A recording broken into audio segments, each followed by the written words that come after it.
ಈಗ KPSC ಆಗಿರ್ಬೋದು board ಇಲ್ಲಪ್ಪ ನಾವು ಕನ್ನಡದಾಗ ಎಕ್ಸಾಮ್ ತಗೊಳಂಗೇ ಇಲ್ಲ, ನಾವ್ ಇಂಗ್ಲಿಷ್ ದಾಗ ತಗೋತೇವಿ, ನಾವ್ ಇಂಗ್ಲಿಷ್ ಒಳಗನ ಮಾಡ್ತೇವಿ ಅಂದಿರ ಅವ್ರು ಮೇ ಬಿ ಕನ್ನಡ ಮಾಧ್ಯಮ ಕಲಿಯತಿರ್ಲಿಲ್ಲ ಅನಸ್ತದ.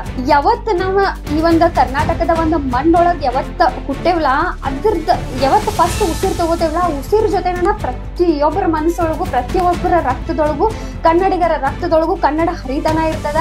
ಅವ್ರ ಪರಿಶ್ರಮ, ಅವ್ರ ದುಡ್ಡ, ಅವ್ರ ಸಮಯದ ಬಗ್ಗೆನೂ ಯೋಚನೆ ಮಾಡ್ಬೇಕಲ್ಲ. ಈ ಸಲದ ಒಂದ್ ರಿಸಲ್ಟ್ ಆಗಿರ್ಬೋದು KS ಅದೊಂದು ಏನ್ ಪ್ರೊಸೆಸ್ ಐತ್ಲಾ ಇದು ಡೆಫಿನೆಟ್ಲಿ ಇದು ವಿದ್ಯಾರ್ಥಿಗಳಿಗೆ ಎಲ್ಲಾ ವಿದ್ಯಾರ್ಥಿಗಳಿಗೆ ಒಂದು ಫೇವರ್ ಆಗಿರ್ಲಿಲ್ಲ. Friends, welcome back to my YouTube channel.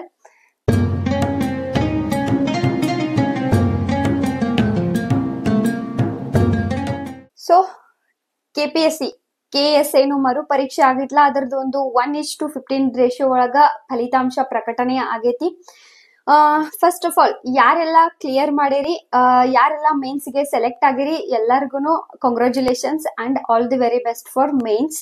KPSC ಅದೊಂದ ರಿಸಲ್ಟ್ ಯಾವ ತರ ಆಯ್ತು ಈ ಸಲ, ಒಂದು KS ಅದೊಂದು ಪ್ರೊಸೆಸ್ ಒಳಗ ಯಾವ ತರ ಇತ್ತು ಅಂತಂದ್ರ, ಈಗ ಇದೊಂದ್ ಗಿಡ ಅನ್ಕೊಳ್ರಿ, ಈ ಸೈಡ್ ಹಣ್ಣದವು, ಇದೊಂದ್ ಮಾವಿನ ಗಿಡ ಅಂತ ಅನ್ಕೊಳ್ರಿ. ಈ ಸೈಡ್ ಒಂದ್ ಸೈಡ್ ಹಣ್ಣದವು, ಒಂದ್ ಸೈಡ್ ಹಣ್ಣಿಲ್ಲ. ಎರಡೂ ಸೈಡ್ ವಿದ್ಯಾರ್ಥಿಗಳು ಹಾರ್ಡ್ ವರ್ಕ್ ಮಾಡ್ಲಿಕ್ಕತ್ತಾರ. ಎರಡೂ ಸೈಡ್ ಇಂದ ಒಂದ್ ಜನರು ಕಲ್ ಒಗಿಲಿಕ್ಕತ್ತಾರ, ಹಾರ್ಡ್ ವರ್ಕ್ ಮಾಡ್ಲಿಕ್ಕತ್ತಾರ, ಕಟ್ಟಿಗೆಯಿಂದ ಬಡಿಲಿಕ್ಕತ್ತಾರ, ಒಬ್ರ ಮೇಲೆ ಒಬ್ರು ಹತ್ತಿ ಕಾಸು ಜಿಗದ್ ಹಣ್ಣನ್ನ ಬೆಳೆಸ್ಲಿಕ್ಕೆ ಬಹಳ ಸ್ಟ್ರಗಲ್ ಮಾಡಕತ್ತಾರು. ಬಟ್ ಯಾವ ಸೈಡ್ ಹಣ್ಣಿದ್ದುಲ್ಲ ಅವ್ರ ಪ್ರತಿಫಲ, ಅವ್ರ ಪರಿಶ್ರಮಕ್ಕ ಪ್ರತಿಫಲ ಸಿಕ್ಕಿತ. ಬಟ್ ಯಾವ ಸೈಡ್ ಹಣ್ಣ ಇರ್ಲಿಲ್ಲಲ್ಲ, ಅವ್ರು ಎಷ್ಟ್ ಕಷ್ಟಪಟ್ರು, ಎಷ್ಟ್ ಹಾರ್ಡ್ ವರ್ಕ್ ಮಾಡಿರೋನು ಅವ್ರಿಗೆ ಹಣ್ಣು ಸಿಗ್ಲೇ ಇಲ್ಲ. ಯಾಕಂದ್ರೆ ಅಲ್ಲಿ ಹಣ್ಣನ ಇಲ್ಲ. ಸೊ ಹೆಂಗ ಪ್ರತಿಫಲ ಸಿಗ್ತದ ಅವ್ರಿಗೆ? ಸೊ ಈ ತರ ಆಯ್ತು ಈ ಸಲದ KPSC ಒಂದು ಪರೀಕ್ಷೆ. ಒಂದ್ ಸಲ ನೀವೇನಾರ ನೆಟ್ ತಮಗೆ ಕ್ವಶನ್ ಪೇಪರ್ ಸೆಟ್ ಆಗಿತ್ತು ಅಂತಂದ್ರ ಇವತ್ತ ಎಷ್ಟೋ ಜನ ಕನ್ನಡ ಮಾಧ್ಯಮ ವಿದ್ಯಾರ್ಥಿಗಳನ್ನು ಈ ಒಂದು ಮೇನ್ಸ್ ಬರೆಯೋ ಒಂದು ಅವಕಾಶ ಅವ್ರದಾಗಿತ್ತು. ನಿನ್ನೆ ರಿಸಲ್ಟ್ ಬಂತು. ಎಷ್ಟ ವಿದ್ಯಾರ್ಥಿಗಳ ಒಂದ್ ಕಣ್ಣೊಳಗ ಆನಂದ ಬಾಷ್ಪ ಇದ್ದುಲ್ಲ, ಆದ್ರ 10 ಪಟ್ಟು ವಿದ್ಯಾರ್ಥಿಗಳ ಕಣ್ಣೊಳಗ ನಿನ್ನೆ ನೀರ್ ಬಂತು. ಎಷ್ಟ ಒಂಥರ ಇದು ಅನ್ಯಾಯ ಆದಂಗ. ಅಗೇನ್ ಇಲ್ಲಿ ಯಾವ್ದ ಕಾರಣಕ್ಕೂ ಕನ್ನಡ ಮೀಡಿಯಂ ವಿದ್ಯಾರ್ಥಿಗಳು ಇಂಗ್ಲಿಷ್ ಮೀಡಿಯಂ ವಿದ್ಯಾರ್ಥಿಗಳ ಮಧ್ಯೆ ನೀವು ಜಗಳ ತರ್ಕೊಳ್ಳೋದು ಅಥವಾ ಒಬ್ಬರನ್ನೊಬ್ರು ಅಪೋಸ್ ಮಾಡೋದು ಮಾಡಕ್ ಹೋಗ್ಬೇಡ್ರಿ. ಇಲ್ಲೇ ಮೋಸ ಮಾಡಿದ್ದು ಆಗಿರ್ಬೋದು ಅಥವಾ ತಪ್ಪಾಗಿದ್ದು KPSC ಇಂದ ಒಂದ್ ಸಲ ಒಂದು ಟ್ರಾನ್ಸ್ಲೇಷನ್ ಒಳಗೆ ಯಾವ್ದೇ ರೀತಿ ಮಿಸ್ಟೇಕ್ ಆಗದ ಕರೆಕ್ಟ್ ಆಗಿ ಒಂದು ಪ್ರೊಸೆಸ್ ಬಂದಿತ್ತಂದ್ರ ಎರಡೂ ಕಡೆ ವಿದ್ಯಾರ್ಥಿಗಳು ಹಾರ್ಡ್ ವರ್ಕ್ ಮಾಡತಿರು, ಎರಡೂ ಕಡೆಗೂ ಒಂದ್ ಈಕ್ವಲ್ ಒಂದ್ ರಿಸಲ್ಟ್ ಬರ್ತಿತ್ತು. ಇನ್ನ ಹಂಗಂತೇಳಿ ನಾನು ಇಂಗ್ಲಿಷ್ ಮೀಡಿಯಂ ವಿದ್ಯಾರ್ಥಿಗಳ ಬಗ್ಗೆ ಯಾವ್ದೇ ರೀತಿ ನೆಗೆಟಿವ್ ಮಾತಾಡತಿಲ್ಲ. ಯಾಕಂದ್ರ ಯಾವ್ದ ಪರೀಕ್ಷೆ ಇರ್ಲಿ ಏನೇ ಇರ್ಲಿ, ನೀವು ಹಾರ್ಡ್ ವರ್ಕ್ ಮಾಡ್ದ, ರಾತ್ರಿ ಹಗಲು ಶ್ರಮ ಪಡೆದ, ಓದದ, ಸ್ಯಾಕ್ರಿಫೈಸ್ ಮಾಡ್ದಂತ್ರು ಯಾರು ಪಾಸ್ ಆಗಿರಂಗಿಲ್ಲ. ಸೊ ಒಂದ್ ಎಫರ್ಟ್ ಗೆ ಇಲ್ಲಿ ರಿಸಲ್ಟ್ ಸಿಕ್ಕದ, ಅದು ಒಳ್ಳೇದು ಅಂಡ್ ಅದಕ್ಕೆ ಆಲ್ ದಿ ಬೆಸ್ಟ್ ಅನ್ನು ನಾ ಹೇಳಲಿಕ್ಕತ್ತೇನಿ. ಬಟ್ ಇಲ್ಲಿ ಕನ್ನಡ ಮಾಧ್ಯಮ ವಿದ್ಯಾರ್ಥಿಗಳ ಒಂದು ಪರಿಸ್ಥಿತಿ ಏನು? KPSC ಈ ಸಲ ಎಷ್ಟು ರಿಸಲ್ಟ್ ಬಿಡೋದ್ರೊಳಗ ಫಾಸ್ಟ್ ಆಗೈತೆ ಅಂದ್ರೆ ಕೀ ಆನ್ಸರ್ ಬಿಟ್ಟೆ, ರಿಸಲ್ಟ್ ಬಿಟ್ಟೆ, ವಾವ್ ಸೂಪರ್, ಇದ ಫಾಸ್ಟ್ ಅನ್ನೋದು ಎಲ್ಲಾ ಪ್ರೊಸೆಸ್ ಎಲ್ಲಾ ರಿಕ್ರೂಟ್ಮೆಂಟ್ ಒಳಗನು ಮಾಡಿದ್ರೂ ಬೆಟರ್ ಇರ್ತದ. ಅಂಡ್ KPSC ಎಕ್ಸಾಮ್ ನ ಇನ್ನೊಂದ್ಸಲ ಕಂಡಕ್ಟ್ ಮಾಡಿದ್ರ, ಇನ್ನೊಂದ್ಸಲ ಕ್ಯಾನ್ಸಲ್ ಮಾಡಿದ್ರ ನಮ್ದು ಬಹಳಷ್ಟ ಟೈಮ್ ವೇಸ್ಟ್ ಆಗ್ತದ ಅಥವಾ ದುಡ್ಡು ವೇಸ್ಟ್ ಆಗ್ತೈತಿ ಅಂತ ಹೇಳಿ ಥಿಂಕ್ ಮಾಡೋ KPSC ಬೋರ್ಡ್ ಆಗಿರ್ಬೋದು, ಒಂದು ಗವರ್ಮೆಂಟ್ ಆಗಿರ್ಬೋದು, ಅದ ವಿದ್ಯಾರ್ಥಿಗಳು 4-5 ವರ್ಷ ಗಂಟ್ಲೆ ನಮ್ಮ ದೇಶದ ಭವಿಷ್ಯ ಅಂತಾರ ಯೂತ್ಸ್ ನ. ಬಟ್ ಆ ಯೂತ್ಸ್ ಕೊರಗ್ಲಿಕ್ಕತ್ತಾರ, ಮಾನಸಿಕವಾಗಿ ದೈಹಿಕವಾಗಿ ಹಿಂಸೆ ಪಡ್ಲಿಕ್ಕತ್ತಾರ, ಫಿನಾನ್ಷಿಯಲಿ. ಅದ್ರಾಗ ಈಗಿನ ಒಂದು ಓಡ್ತಿರೋ ಒಂದು ಜಗತ್ ಒಳಗ ದುಡ್ಡನ್ನ ಇಂಪಾರ್ಟೆಂಟ್. ಆ ದುಡ್ಡಿಗೇನು ಒದ್ದಾಡ್ತಾ ವಿದ್ಯಾರ್ಥಿಗಳು ಎಷ್ಟು ಸ್ಟ್ರಗಲ್ ಪಡ್ಲಿಕ್ಕತ್ತಾರ. ಪುಸ್ತಕಗಳನ್ನ ತಗೊಳ್ಲಿಕ್ಕನು ಅವ್ರು ಕೆಲವು ಜನ ಮನಿಯೊಳಗ್ ಬೈಸ್ಕೊಂಡ್ ತಗೋಬೇಕು. ಯಾಕಂದ್ರೆ ಕೆಲಸ ಮಾಡ್ಲಿಲ್ಲ ಅಂತಂದ್ರ ಜನ ಮನ್ಯಾಗಿನ ಬೈತಾರ, ಅದೇನ್ ಆಗುದಿಲ್ಲ, ನಿಂದೇನು ಹೋಗುದಿಲ್ಲ, ಬಿಡ ಅದನ್ನ, ಹೋಗ್ ಬೇರೆ ಕೆಲಸ ಮಾಡೋಗು, ಎಷ್ಟ್ ದಿನ ಅದ್ರ ಹಿಂದೆ ಬೀಳ್ತಿ ಅಂತೂ ಎಷ್ಟೋ ಪೇರೆಂಟ್ಸ್ ಬೈತಿರ್ತಾರ. ಸೊ ಅಂತದೆಲ್ಲ ಟಾಂಟ್ ನ ಸಹಿಸ್ಕೊಂಡ, ರಿಲೇಟಿವ್ಸ್ ಟಾಂಟ್ ಸಹಿಸ್ಕೊಂಡ, ರಾತ್ರಿ ಹಗಲಿ ಅವರು ಕಷ್ಟ ಪಡ್ತಿರ್ತಾರು, ಅವರು ಓದ್ತಿರ್ತಾರು, ಅವರು ದುಡ್ಡು ಹಾಕ್ತಿರ್ತಾರ, ಕೋಚಿಂಗ್ ಹಾಕ್ತಿರ್ತಾರು. ಪುಸ್ತಕಗಳು ಯಾರು ಫ್ರೀ ಅಂತ ಯಾರು ತಂದ್ ಕೊಡಂಗಿಲ್ಲ, ತಗೋಪ ನೀ ಓದಂತ ಯಾರು ಕೋಚಿಂಗ್ ದವ್ರು ಬಂದ್ ಫ್ರೀ ಅಮ್ಗೆ ತಗೋನಿ, ಕನ್ನಡ ಮೀಡಿಯಂ ಅದಿ, ನೀ ಇಂಗ್ಲಿಷ್ ಮೀಡಿಯಂ ಅದಿ ಬಾನಿ ಅಂತ ಫ್ರೀ ಆಗಿ ಯಾರು ಕೊಡ್ತಾರ? ಎಲ್ಲದಕ್ಕೂ ದುಡ್ಡು ಹಾಕಬೇಕಲ್ಲ. ಮತ್ತೆ ಪರಿಶ್ರಮ, ಅವ್ರ ದುಡ್ಡ, ಅವ್ರ ಸಮಯದ ಬಗ್ಗೆನೂ ಯೋಚನೆ ಮಾಡ್ಬೇಕಲ್ಲ. ಈ ಸಲದ ಒಂದ್ ರಿಸಲ್ಟ್ ಆಗಿರ್ಬೋದು KS ಅದೊಂದ್ ಏನ್ ಪ್ರೊಸೆಸ್ ಐತ್ಲಾ ಇದು ಡೆಫಿನೆಟ್ಲಿ ಇದು ಎಲ್ಲಾ ವಿದ್ಯಾರ್ಥಿಗಳಿಗೆ ಒಂದು ಫೇವರ್ ಆಗಿರ್ಲಿಲ್ಲ. ಎಸ್, ಕಷ್ಟಪಟ್ಟವ್ರಿಗೆ ರಿಸಲ್ಟ್ ಬಂದದನ ಇಲ್ಲ ಅನ್ನತಿಲ್ಲ. ಬಟ್ ಕಷ್ಟಪಟ್ಟರು ರಿಸಲ್ಟ್ ಬರ್ದೇ ಇರೋರ್ದ ಗತಿ ಏನು?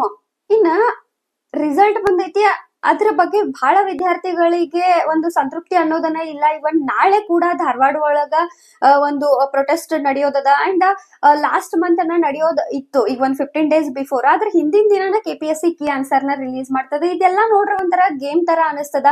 ರಿಸಲ್ಟ್ ಬಂದಾದ್ಮೇಲೆ ಇನ್ನೂವರೆಗೂ ವಿದ್ಯಾರ್ಥಿಗಳು ಪ್ರೊಟೆಸ್ಟ್ ಮಾಡತಾರಂದ್ರೆ ಏನ್ ಆಗ್ಲಿಕ್ಕತ್ತದ ನಮ್ಮ ರಾಜ್ಯದೊಳಗ. ಪ್ರೊಸೆಸ್ಗಳು ಫಾಸ್ಟ್ ಆಗಿ ಪ್ರತಿಯೊಂದನ್ನು ಸೆಟಲ್ಡ್ ಆಗುವಂತ ಏಜ್ ಒಳಗ ವಿದ್ಯಾರ್ಥಿಗಳ ರಸ್ತೆಗೆ ಇಳದ ಕಸ, ಪುಸ್ತಕ ಪೆನ್ ಹಿಡಿಯುವಂತ ವಿದ್ಯಾರ್ಥಿಗಳು ಇವತ್ತು ರಸ್ತೆಗೆ ಬಂದ ಕಸ ಪ್ರೊಟೆಸ್ಟ್ ಮಾಡತಾರ ಅಂತಂದ್ರೆ ಇದಕ್ಕಿಂತ ಕೆಟ್ಟ ವಿಷಯ ಇನ್ನೊಂದ್ ಏನ್ ಇರಾಕ್ ಸಾಧ್ಯ ಅದ. ಇನ್ನ ಅನ್ಕೋಬಹುದು ಬಹಳಷ್ಟು ಜನ ಇಂಗ್ಲಿಷ್ ಮೀಡಿಯಂ ವಿದ್ಯಾರ್ಥಿಗಳಿಗೆ ಸಮ್ವೇರ್ ಒಂದಷ್ಟು ಅನಿಸ್ಬೋದು, ನಾವ್ ಎಫರ್ಟ್ ಹಾಕತೀವಿ ಇವ್ರಿಗೆ ಆಗ್ಲಿಲ್ಲ ಅಂದ್ರೆ ಏನ್ ಮಾಡೋದು ಅಂತ. ಒಂದ್ ಪಾಯಿಂಟ್ ಹೇಳ್ತೇನೆ ನಾ ಇಲ್ಲೇ. ಬಹಳ ವಿದ್ಯಾರ್ಥಿಗಳ ಲೈಫ್ ಹೆಂಗಿರ್ತೈತಿ ಅಂದ್ರ ಗ್ರಾಮೀಣ ಮಾಧ್ಯಮದೊಳಗ ಇಂಗ್ಲಿಷ್ ಸ್ಟಾರ್ಟ್ ಆಗೋದು 6th ಇಂದ ಆಗ್ತದ. ಅಂಡ್ ಅಲ್ಲಿ ABCD ಇಂದ ಸಿಂಪಲ್ ಕಲಿಯೋಷ್ಟೊತ್ತಿಗೆ 8th ಬರ್ತದ. ಪಾಠಗಳನ್ನ ಇಂಗ್ಲಿಷ್ ಒಳಗ ಓದಿ ಅದನ್ನ ಕನ್ನಡ ಒಳಗ ಎಕ್ಸ್ಪ್ಲೇನ್ ಮಾಡ್ತಿದ್ರೆ, ಯಾಕಂದ್ರೆ ಹುಡುಗರ್ಗುನು ತಿಳಿಬೇಕಲ್ಲ, ಬೇರೆ ಭಾಷೆ ಆಗಿರ್ತದ. ಅವ್ರ ಇಂಗ್ಲಿಷ್ ಒಳಗ ಇರೋ ಸ್ಟೋರಿನ ನಮಗ ಕನ್ನಡ ಒಳಗೆಲ್ಲ ಹೇಳ್ತಿದ್ರು. ಆ ಕನ್ನಡದೊಳಗ ಸ್ಟೋರಿನ ಅರ್ಥ ಮಾಡ್ಕೊಂಡು ಬಹಳ ಬಾಯ್ಹಾಟ ಹಾಕಿದಾಗ ಒಂದೊಂದ್ ಸ್ಪೆಲ್ಲಿಂಗ್ ನೆನಪು ಉಳಿತಿರ್ಲಿಲ್ಲ. ಹೆಂಗೋ 10th ಅಂತರೂ ದಾಟ್ತದ. ಅದಾದ ತಕ್ಷಣ ಕೆಲವು ವಿದ್ಯಾರ್ಥಿಗಳು ಏನ್ ಮಾಡ್ತಾರೋ ಆರ್ಟ್ಸ್ ಹೋಗ್ತಾರೋ ಅಥವಾ ಡಿಪ್ಲೊಮಾ. ಕೆಲವು ವಿದ್ಯಾರ್ಥಿಗಳು ಏನ್ ಮಾಡ್ತಾರಂದ್ರ ಕನ್ನಡನ ಸೆಲೆಕ್ಟ್ ಮಾಡ್ಕೊಂಡ್ಬಿಡ್ತಾರ. ಅಲ್ಲನು ಕನ್ನಡ ಮಾಧ್ಯಮದಿಂದ ಹೋಗೇನಿ, ಸೊ ಮುಂದಿಂದ ಪ್ರಾಬ್ಲಮ್ ಆಗ್ಬಾರ್ದಂತ ಏನ್ ಆನ್ಸರ್ ರೈಟಿಂಗ್ ಅದು ಏನ್ ಇರ್ತೈತ್ಲಾ ಅಲ್ಲೆಲ್ಲ ಕನ್ನಡ ಸೆಲೆಕ್ಟ್ ಮಾಡ್ಕೊಳ್ಳಂತ್ಲೆ ಅವ್ರಿಗೆ ಇಂಗ್ಲಿಷ್ ಸ್ವಲ್ಪ ಟಫ್ ಆಗ್ಬಿಡ್ತದ. ಅಂತ ಟೈಮ್ ಒಳಗ ಆ ವಿದ್ಯಾರ್ಥಿಗಳು ಕಾಂಪಿಟೇಟಿವ್ ಪರೀಕ್ಷೆಗಳನ್ನು ಕನ್ನಡ ಮಾಧ್ಯಮದೊಳಗ ಪ್ರಿಪರೇಷನ್ ಮಾಡ್ತಾರ. ಹಂಗಂತ ವಿದ್ಯಾರ್ಥಿಗಳು ತಪ್ಪಲ್ಲ. ಒಂದ್ ವೇಳೆ ಇದು KPSC ಆಗಿರ್ಬೋದು, ಬೋರ್ಡ್ ಇಲ್ಲಪ್ಪ ನಾವು ಕನ್ನಡದಾಗ ಎಕ್ಸಾಮ್ ತಗೊಳಂಗೇ ಇಲ್ಲ, ನಾವ್ ಇಂಗ್ಲಿಷ್ ದಾಗ ತಗೋತೇವಿ, ನಾವ್ ಇಂಗ್ಲಿಷ್ ಒಳಗನ ಮಾಡ್ತೇವಿ ಅಂದಿರ ಅವರು ಮೇ ಬಿ ಕನ್ನಡ ಮಾಧ್ಯಮ ಕಲಿಯತಿರ್ಲಿಲ್ಲ ಅನಿಸ್ತದ. ಕಾಲೇಜ್ ಬರ್ಲಿ ಅಥವಾ ಸ್ಕೂಲಿಂದ ಎಲ್ಲಾರು ಏನ್ ಮಾಡ್ತಿದ್ರಂದ್ರ ಬೇಡಪ್ಪ ನನಗೂ ಜಾಬ್ ತಗೊಳೋದದ, ನಾನು ಕಲಿಯತೀನಿ, ನಾನು 10 ವರ್ಷವರೆಗೂ SSLC ಮುಗ್ಸೇನಿ, ಆಮೇಲೆ ಕಾಲೇಜಕ್ಕೂ ನಾನು ಹಾಕಾಕತೀನಿ, ದುಡ್ಡು ಹಾಕಿ ಕಾಲೇಜ್ಗೂ ಹೊಂಟೇನಿ, ಎಲ್ಲಾ ಎಫರ್ಟ್ ಮಾಡ್ತೇನೆ ಅಂದ್ರೆ ಕನ್ನಡದಾಗ ಯಾಕೆ ತಗೊಳ್ಳಿ ಅಂತ ಎಫರ್ಟ್ ಹಾಕ್ತಿದ್ರೇನೋ. ಬಟ್ ಒಂದಿಷ್ಟು ಜನ ಬರ್ತಾರು, ಭಾಷಣ ಮಾಡ್ತಾರು, ಎಲ್ಲಾರು ಆಂಗ್ಲ ಮಾಧ್ಯಮದೊಳಗನ ಮಕ್ಕಳನ್ನ ಪಾಠ ಕಲಿಸ್ಲಿಕ್ಕತ್ತಾರು. ಒಬ್ರು ಸರ್ಕಾರಿ ಸ್ಕೂಲಿಗೆ ಬರುವರು, ಗೌರ್ಮೆಂಟ್ ಸ್ಕೂಲಿಗೆ ಬರುವರು ಅಂತ.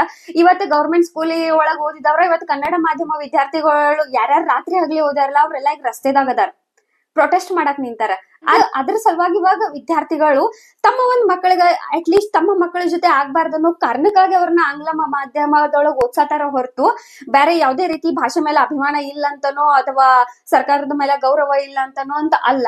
ಇಲ್ಲೇ ಇನ್ನೊಂದ್ ಪಾಯಿಂಟ್ ಏನ್ ಅರ್ಥ ಮಾಡ್ಕೋಬೇಕು ವಿದ್ಯಾರ್ಥಿಗಳಂದ್ರ, ನಾ ಈ ಪಾಯಿಂಟ್ ಯಾಕೆ ಹೇಳತ್ತೇನಂದ್ರ ನನ್ನ ಒಂದ್ ಸಬ್ಸ್ಕ್ರೈಬ್ ಒಂದು ಚಾಟ್ ಲಿಸ್ಟ್ ಏನಿರ್ತಲ್ಲ ಅಲ್ಲಿ ಅವ್ರವ್ರ ಕಿತ್ತಾಡ್ತಿರ್ತಾರೆ ಇಂಗ್ಲಿಷು ಕನ್ನಡದವ್ರ. ಸೊ ದಯವಿಟ್ಟು ಇಂಗ್ಲಿಷ್ ಕನ್ನಡ ಮಾಧ್ಯಮ ವಿದ್ಯಾರ್ಥಿಗಳು ನೀವು ಕಿತ್ತಾಡೋ ಅವಶ್ಯಕತೆ ಇಲ್ಲಿ. ಇಲ್ಲಿ ಕ್ವಶನ್ ಪೇಪರ್ ರಾಂಗ್ ಸೆಟ್ ಆಗಿರೋದ್ರಿಂದ ಅಥವಾ ಟ್ರಾನ್ಸ್ಲೇಷನ್ ಒಳಗೆ ತೊಂದರೆ ಆಯ್ತು ಕನ್ನಡ ಮಾಧ್ಯಮ ವಿದ್ಯಾರ್ಥಿಗಳಿಗೆ. ಸೊ ಇಲ್ಲಿ ಪ್ರಾಬ್ಲಮ್ ಇರೋದು ತಪ್ಪಿರೋದು KPSC ದವ್ರದ್ದು ಹೊರತು ಯಾವುದೇ ರೀತಿ ಇಂಗ್ಲಿಷ್ ಮಾಧ್ಯಮ ವಿದ್ಯಾರ್ಥಿಗಳದು ಅಲ್ಲ, ಕನ್ನಡ ಮಾಧ್ಯಮ ವಿದ್ಯಾರ್ಥಿಗಳದೂ ಅಲ್ಲ. ಇನ್ನ ಕನ್ನಡ ಅಭಿಮಾನದ ಬಗ್ಗೆ ಹೇಳೋದಾತಂದ್ರ, ಕನ್ನಡದ ಬಗ್ಗೆ ಹೇಳ್ಬೇಕಾತಂದ್ರ, ಯಾವತ್ ನಾವ್ ಈ ಒಂದ್ ಕರ್ನಾಟಕದ ಒಂದ್ ಮಣ್ಣೊಳಗ್ ಯಾವತ್ ಹುಟ್ಟೇವ್ಲಾ ಅದ್ರದ್ ಯಾವತ್ ಫಸ್ಟ್ ಉಸಿರ್ ತಗೋತೇವ್ಲಾ ಉಸಿರ್ ಜೊತೆ ಪ್ರತಿಯೊಬ್ಬರ ಮನಸ್ಸೊಳಗು ಪ್ರತಿಯೊಬ್ಬರ ರಕ್ತದೊಳಗು ಕನ್ನಡಿಗರ ರಕ್ತದೊಳಗು ಕನ್ನಡ ಹರಿತನ ಇರ್ತದ. ಸೊ ಇನ್ ಹೇಳೋದಂತಂದ್ರ ಯಾರೆಲ್ಲ ಪಾಸ್ ಆಗಿರಿ ಅವರೆಲ್ಲ ನಿಮ್ಮ ಒಂದ್ ಮೇನ್ಸ್ ಅದ ಒಂದು ಪ್ರಿಪರೇಷನ್ ಕಡೆ ಫೋಕಸ್ ಕೊಡ್ರಿ. ಇನ್ನ ಯಾರೆಲ್ಲ ಕ್ಲಿಯರ್ ಮಾಡಿಲ್ಲ, ಯಾರ ಕಡೆಯಿಂದ ಪಾಸಿಬಲ್ ಆಗಿಲ್ಲ ಈ ವರ್ಷ, ಅದಕ್ಕೆ ದಯವಿಟ್ಟು ಹತಾಶೆಗೊಳ್ಬೇಡ್ರಿ. ಕಾರಣಗಳು ಬಹಳಷ್ಟು ಇರ್ಬೋದು. ಸಮ್ವೇರ್ ಕಾರಣಗಳು ಈ ಸಲ ನೀವ್ ಅದಕ್ಕೆ ಕಾರಣ ಅಲ್ದೇನು ಇರ್ಬೋದು. ಒಂದು ಕ್ವಶನ್ ಪೇಪರ್ ಪ್ಯಾಟರ್ನ್ ಆಗಿರ್ಬೋದು, ಒಂದು ಟ್ರಾನ್ಸ್ಲೇಷನ್ ಮಿಸ್ಟೇಕ್ ಆಗಿರ್ಬೋದು, ಏನೇನೋ ಒಂದಷ್ಟು ಮಿಸ್ಟೇಕ್ ಗಳಿಂದ ಈ ಸಲ ನಿಮಗ ಒಂದು ಸೋಲ್ ಸಿಕ್ಕಿರ್ಬೋದು. ಬಟ್ ಈ ಸೋಲು ಕೊನೆಯದಲ್ಲ. ಅಂಡ್ ಒಂದ್ ನೆನ್ಪಿಟ್ಕೊಳ್ರಿ, ಈ ಜಗತ್ತೊಳಗ ನೀವ ಬಂಗಾರ ಕದಿಬಹುದು, ಜನ ಕಳ್ತನ ಮಾಡಬಹುದು, ಇವತ್ತು ರೊಕ್ಕ ಕಳ್ತನ ಆಗ್ಬೋದು, ನಿಮ್ಮ ಮನಿ ಒಳಗನ ಕಳ್ತನ ಆಗ್ಬೋದು, ಏನೆಲ್ಲಾ ಕಳ್ಕೋಬಹುದು. ನೀವು ಪುಸ್ತಕನನ್ನು ಕಳ್ಕೋಬಹುದು ಸಮ್ವೇರ್. ಬಟ್ ಯಾರಿಂದ ನೀವು ಕಲಿತ ವಿದ್ಯೆನ ಮಾತ್ರ ಕದಿಲಿಕ್ಕೆ ಸಾಧ್ಯನ ಇಲ್ಲ. ನೀವೇನು ಇಷ್ಟು ವರ್ಷ ಗಂಟ್ಲೆ ಹಾರ್ಡ್ ವರ್ಕ್ ಮಾಡಿರ್ಲ ಅದಕ್ಕೆ ಒಂದಲ್ಲ ಒಂದ್ ಪ್ರತಿಫಲ ಒಂದಲ್ಲ ಒಂದ್ ದಿನ ಸಿಗ್ತದ. ಅಂಡ್ 2025 ಒಳಗನು ಮತ್ತೆ KES ಅದೊಂದ್ ರಿಕ್ರೂಟ್ಮೆಂಟ್ ಅನ್ನು ಆಗುದೈತಿ. ಆ ಟೈಮ್ ಒಳಗ ಇಂಗ್ಲಿಷ್ ಪ್ಲಸ್ ಕನ್ನಡ ಎರಡೂ ಮಾಧ್ಯಮದೊಳಗ ಪ್ರಿಪರೇಷನ್ ಮಾಡ್ಕೊಂಡ ಕಾಸ ಹಾರ್ಡ್ ವರ್ಕ್ ನ ಮಾಡ್ರಿ.